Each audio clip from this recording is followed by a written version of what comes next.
the question of what were the traditions of thought within English and both legal and political thought that are being debated at the time, which seems to me to be much the most important thing. But so Saul, when history is done well, and you imply that there is a good as well as a bad and an ugly, should judges make use of it?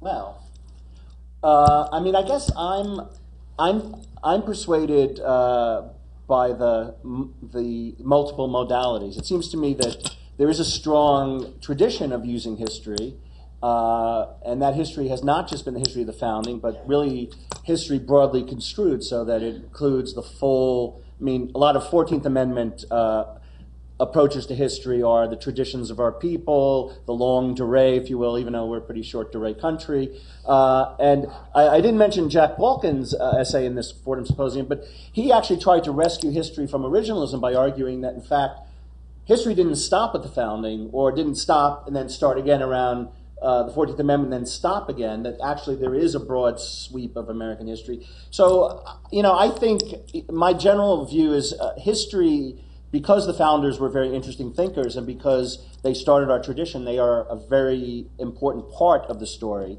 But this is one of the advantages about being a historian is you get to revel in irony and uncertainty. And I'm not sure that anyone has ever filed an ironic brief before the Supreme Court. So I am aware that our job description is one of the reasons why we get that excellent take-home pay that rivals that of typical law professors, that we don't actually at the end of the day have to come up with a decision. We can actually enjoy the ambiguity, the complexity, and say, here's the mess, now you deal with it.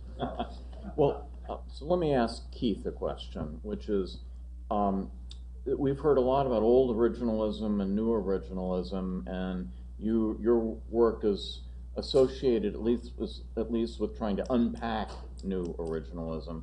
Can you tell us somewhat concisely, what do you think is the major contribution of new originalism as opposed to old? Oh, I was going to take Saul's suggestion. Or say what else. Yeah, sure. No, I was going to take Saul's suggestion and plant my flag in Chunky Monkey originalism from here on out, and hope people rally to that. So I think the move from and I'll probably say a bit about this tomorrow as well, but I think the move from old to new originalism is partially about, though some would highlight it more than I would, the distinction between sort of plain meaning originalism versus emphasis on intent. I'm more of a big tent kind of guy when it comes to intent versus plain meaning, and tend not to draw sharp distinctions along those lines. I think